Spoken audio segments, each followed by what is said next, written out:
Hello बच्चों, आज हम एक प्रश्न करने वाले हैं। इस प्रश्न में कहा गया है कि V1 ml of sodium acetate solution of molarity M1 and V2 ml of HCl solution of molarity M2 are available. Can the two be mixed to obtain a buffer solution? If yes, what should be the mathematical condition of A1 into V1 and V2?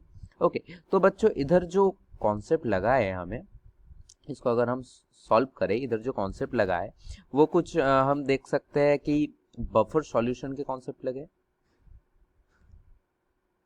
Buffer solution के concept लगे। तो buffer solution हम कैसे बना सकते हैं? Buffer solution तभी बन सकते हैं जब एक वीक एसिड और उसका जो कॉन्जुगेट बेस्ड और सॉल्ट, उसका जो सॉल्ट है वो अगर मिक्स हो जाए, या फिर वीक बेस और उसका अगर सॉल्ट मिक्स हो जाए, तो हम बफर, तो वहां से हम बफर पा सकते हैं।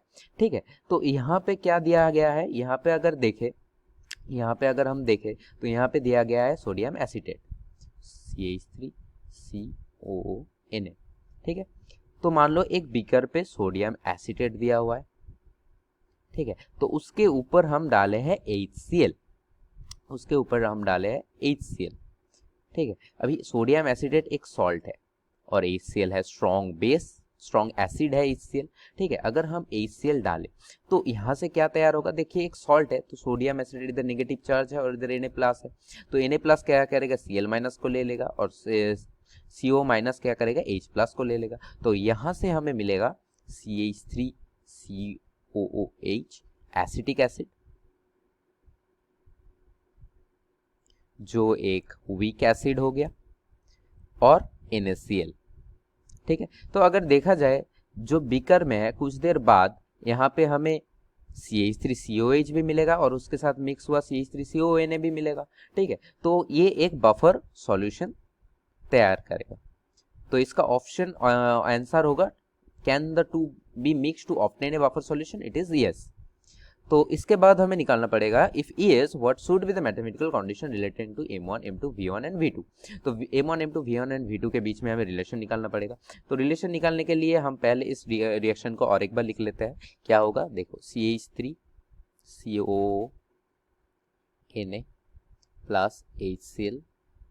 ठीक है, यहाँ से मिलता है CH3COOH। NaCl को हम छोड़ देते हैं। तो देखो इसका जो वॉल्यूम दिया है वो मोलरिटी M2 दिया हुआ है, सॉरी M1 दिया हुआ है, और V1 ml दिया हुआ है। तो इसका तो जो टोटल वॉल्यूम हो गया वो हो गया M1 V1। ठीक है, अभी HCl कितना डाला है? M2 V2। तो रिएक्शन होने के बाद पूरा HCl कंज्यूम हो जाएगा, पर ये नहीं कंज्यूम होगा क्योंकि ये सॉल्ट है, पर ये स्ट्रॉन्ग एसिड है, पूरा HCl कंज्यूम हो जाएगा और क्या बनेगा? CH3COH। तो रिएक्शन होने के बाद हमें मिलेगा क्या? M1 V1 minus M2 V2, और इधर मिलेगा M2 V2। ठीक है, अभी रिलेशन निकालने के लिए हमें चाहिए इसका pKa वैल्यू, हमें चाहिए इसका pKa वैल्यू, इसका pKa वैल्यू। ठीक है, या फिर Ka वैल्यू।